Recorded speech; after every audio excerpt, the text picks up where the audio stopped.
Yep. Yeah. So, and that's the thing is you were such, you know what? And I'll tell you, a lot of times parents are not given the best advice.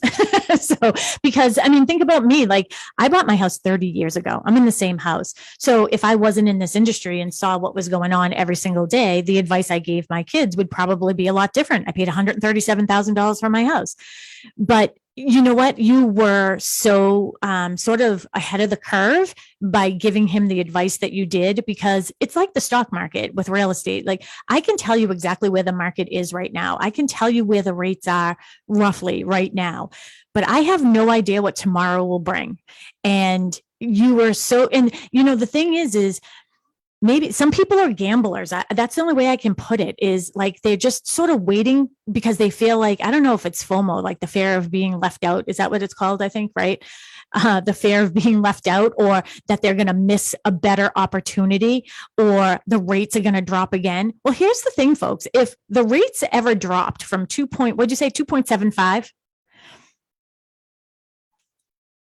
Yeah. So if it had dropped from there, I mean, I don't know how much further it could have dropped, right? Let's just say it got to 1%.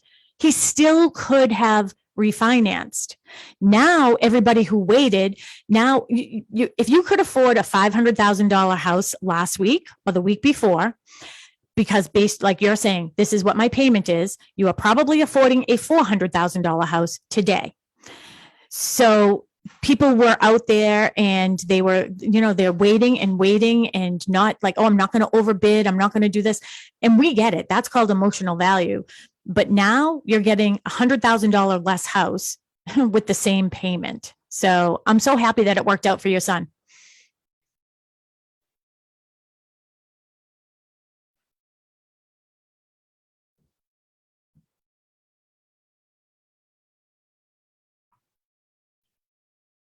Yeah.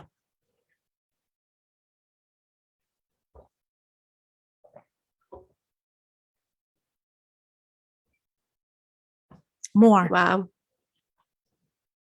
Yep. It is unbelievable. And the thing is generally what we see is things are fast and furious. I'm definitely not a medical person, so I don't know why I'm going to use this, but I remember having my second baby. They gave me Pitocin. That was to induce me, and they call it fast and furious. That's generally what will happen in a market, right? It isn't like when you see the bigger things, it's like suddenly, oh, the bottom fell out, like, and it's almost like people weren't watching or they weren't listening. I'm so glad you listened to our show. So well before it happens.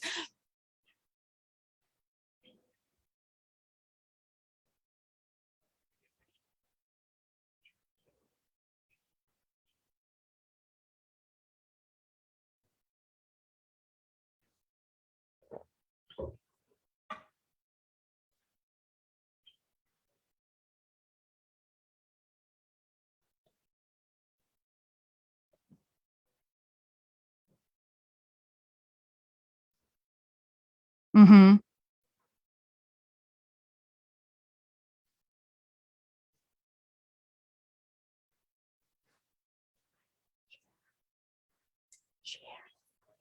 Mm-hmm.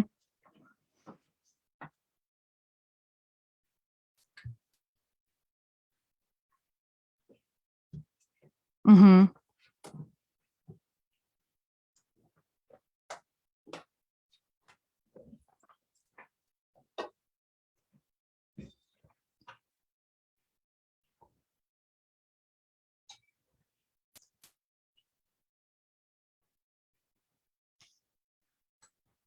Mm-hmm. Yep.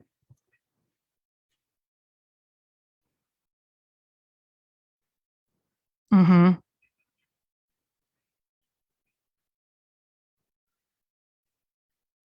Yep. Yep.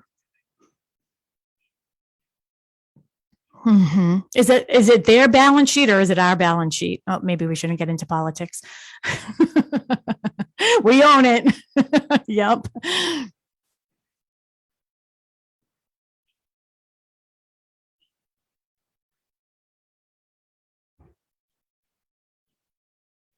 Mm-hmm.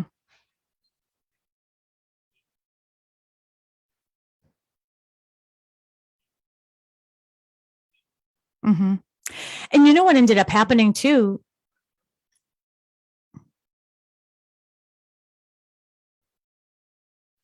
Yep. Yeah, I know.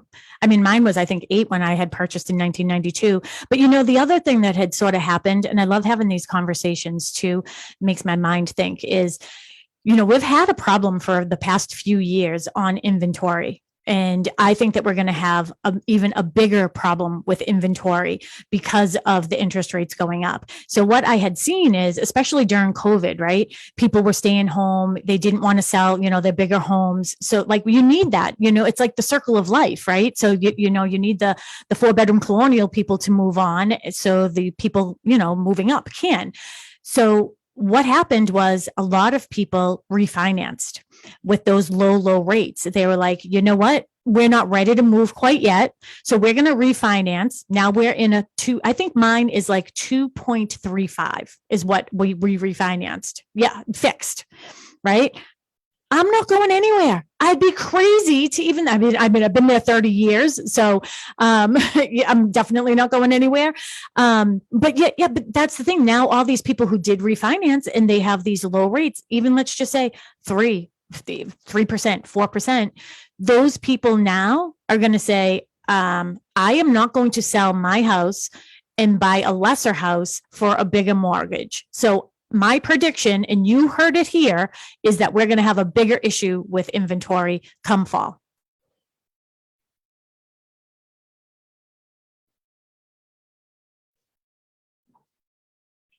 Thanks.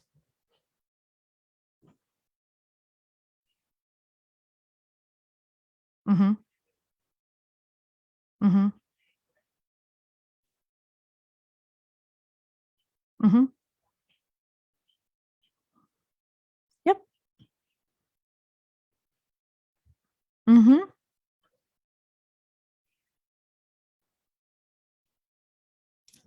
Yeah, absolutely. And I call that right sizing.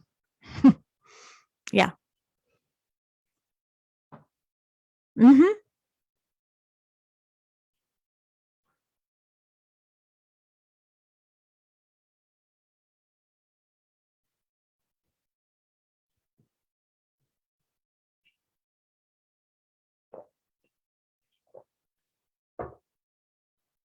Mm-hmm.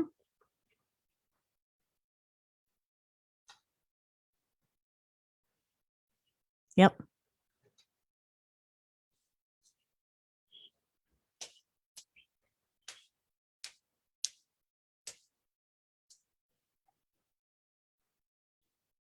Mm-hmm. Mm-hmm.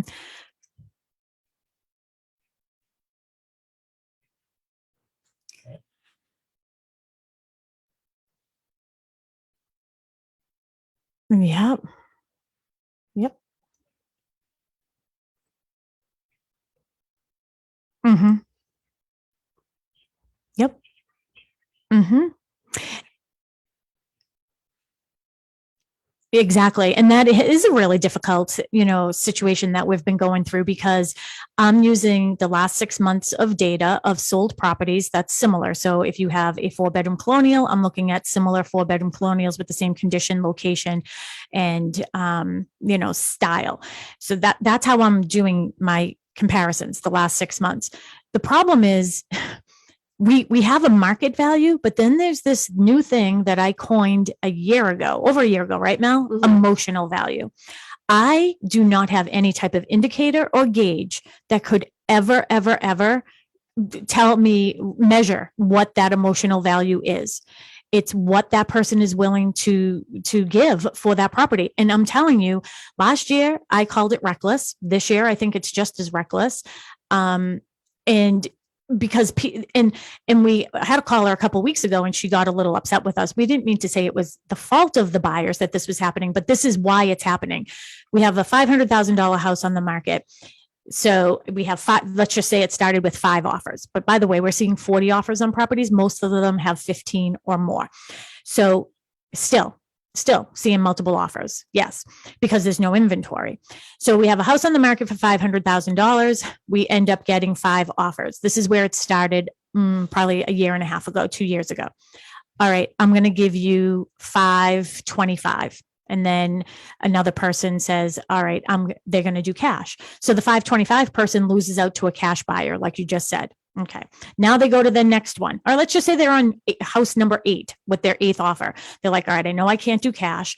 So, all right, I'm going to do 850 and I'm going to waive my home inspection. All right. Everybody got on that bandwagon. So now people were losing out to that. Now we're seeing people who are giving up their home inspections, their mortgage contingencies, their Melissa, we had one agent. I'm going to let Melissa tell this story. We had one of our agents, Kristen Howlett, who's actually watching us on Facebook right now.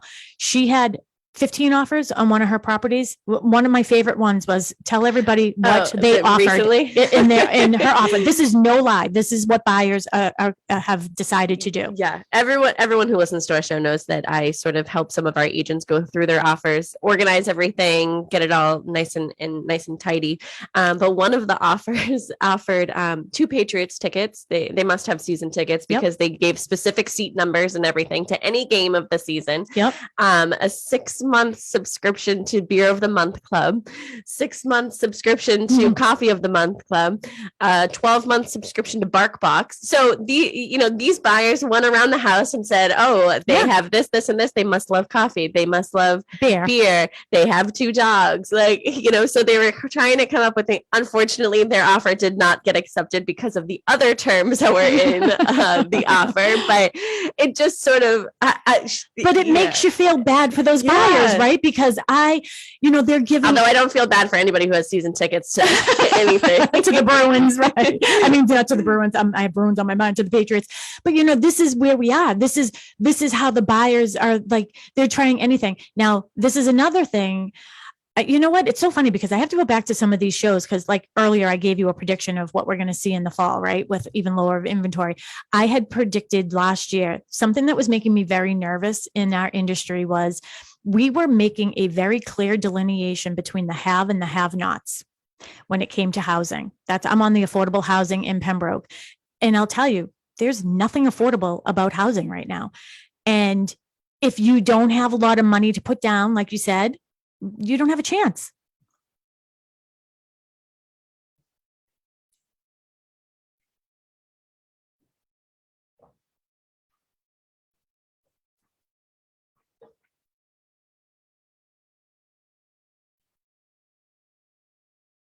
Mm-hmm.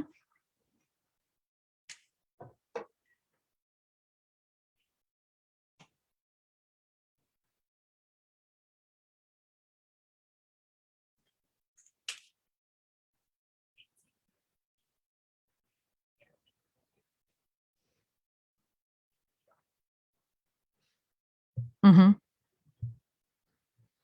Mm-hmm.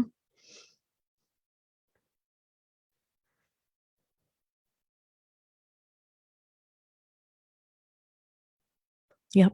Mm-hmm. And it's constant too. You know what I mean? Because we see, we call it all the things that begin with a D, right? So there's divorce, there's disability, and there's death. So those are all reasons why people are moving, right? And those transactions still have to happen, right? Because we are seeing, like you said, you need a place to live. And I just think that the delineation of, I see these first time home buyers and, they're just so deflated. They have buyer fatigue. I'm starting to see agents in the industry who are fatigued as well, getting a little resentful. I'll be honest, I'm seeing a lot of sellers who you use the word greedy, and I'll agree with that. It's, we're in this constant battle. I know that Mary Baker, Melissa and I's team member, along with the Flynn team, Trish and Nick Flynn, did the show on Tuesday night, and we were talking about the value of our profession and what we bring to the table as a real estate agent. But, people are like, oh, I can just put a sign in my front yard. And what do I need you for? And I want to cut your commission. And somebody asked me to recently do that. And I said, I'm sorry, I can't devalue the value of my team, but rather than thinking about what the compensation is for me to get paid to do my job and to do it very, very well. I have so many resources to market homes. The radio show is one, and huge social media. I own all the all the Pembroke Connect, Marshfield Connect. I own all those pages. And I just can't, like, I would never go up to a dentist and say, oh, you know what? I think that you get paid too much. So I really think I'm going to go, to somebody else because they're willing to reduce their compensation. I get that you can do it. Yeah.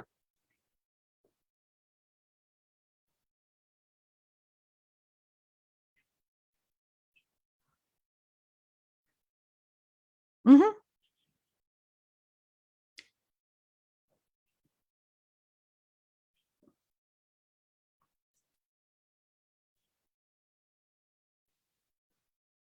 Mm-hmm. Yeah. I've asked if dentists do discounts if you pay cash. I've asked that before. Because some do. If you could get the cash and get a little discount. Hopefully the IRS isn't listening. No. But it is, and I understand people, but that's the thing. It's like, okay, I'm literally telling you that we'll potentially get you offers over what the market, we definitely will. We're going to get them over what the market value is. And we have a very high percentage of that happening.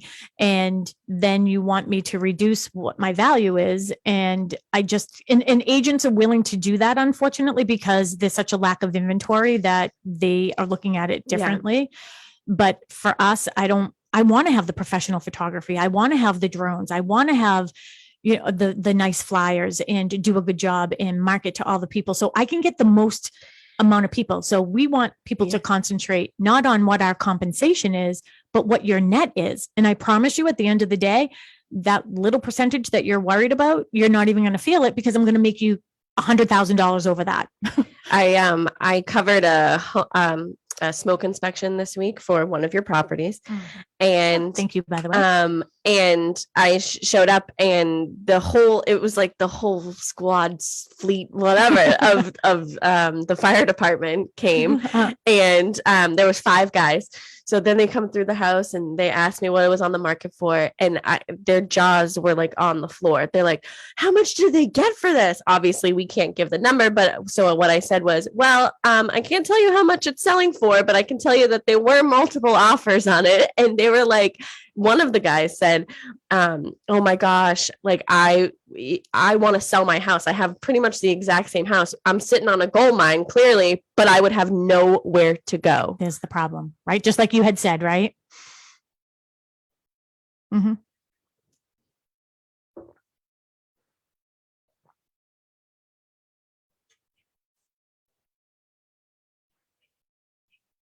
Mm-hmm.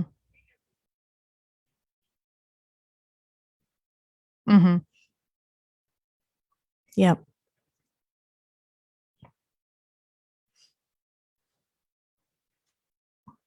I was in Fort Myers. I heard like 650 people a day or something. It was crazy for like moving there. It's nuts. Mm-hmm.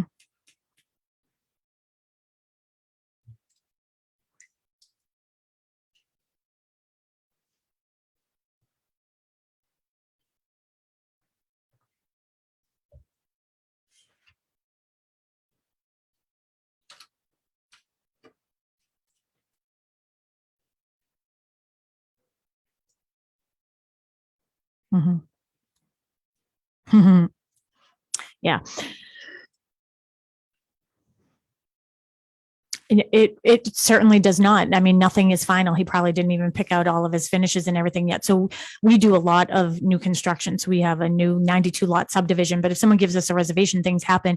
But what we're seeing a lot, and this started last year too, as the cost of items were going up, a lot of times the purchase and sales agreements will put in there that if, the product or the materials go up exponentially by a certain percentage, it's already sort of figured out. Because I mean, and here's the thing is, I think that I'd rather see that people have to do that. I mean, just to keep up with the cost of what things are, rather than seeing a lot of unfinished developments, because you would hate to see that, because if the builder isn't going to make any money, he isn't going to be able to pay his subs aren't going to come, these houses aren't going to be done. And then we're just going to have, a lot of ghost towns that are just there. So we certainly don't want that. And I was down there and I was in Fort Myers and I was looking, we went into one house and it was interesting because if this was a Boston Connect agent, he would have been fired on the spot. But we just walked in and I was just like, hey, just want to let you know I'm a broker from Massachusetts and, just sort of looking, and I don't even know what the price is. House reeked of cigarette smoke, and it was on for $1.1 million, right? And yeah, unbelievable. Like, it was the smallest little thing that you've ever seen in your entire life on a little canal. And he's like, yeah, he goes, I'll tell you though, yeah, it's on for 1.1. The sellers are unrealistic. It really should be on for like 695. And I was like, you would be fired. Like, your job is to sell this house. It was just really interesting. But he said, you know what? Somebody drove up, didn't even come into the house, said, tell your client that I will give them an offer of $950 cash. I'm tearing it down. I don't even need to see what's inside. And they didn't accept it because they were only on the market a week and they were on for 1.1. That's what I mean about the greed sort of is overtaking people. And like, back to my example about, people trying to beat me up on, what our value is. I'm sorry, like, I can't work for free. This job, like, we don't get compensated until something sells, and we do so much hard work. But the bigger thing is if, I'd rather be home with my family, you know what I mean, than working for free. If I'm, you know what I mean? I'd rather be doing something else. So.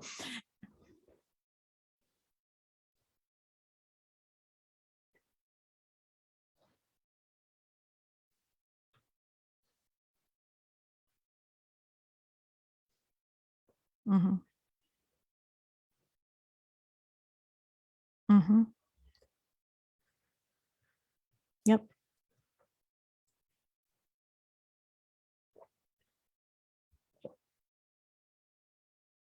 It really is. And I don't see a way out of it right now. And what's that? Oh yeah. Mm-hmm. Which,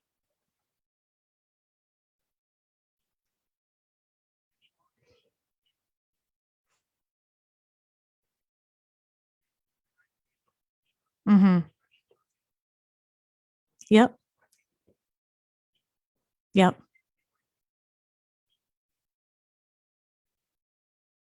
Yep. Mm-hmm.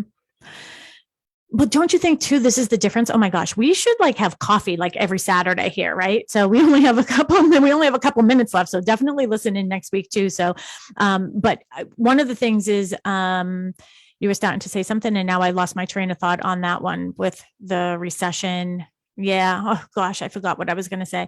But anyways, with the, one of the things that to see more inventory, to build more houses down in Florida, there's a lot of land, right? A lot of flat land, right? So they don't even have to worry about like taking down trees and doing everything.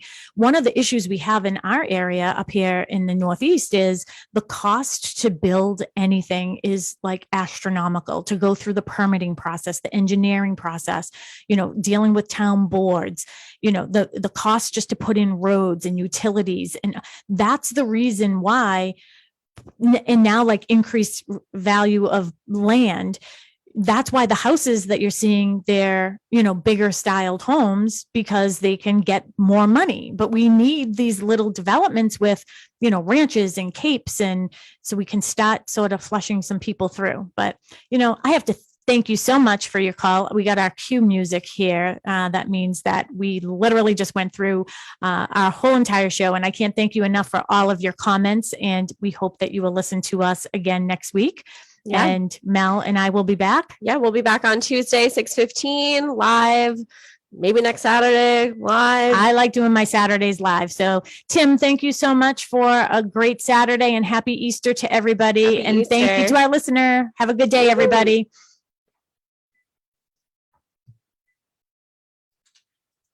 I did have a point about recession and I can't remember.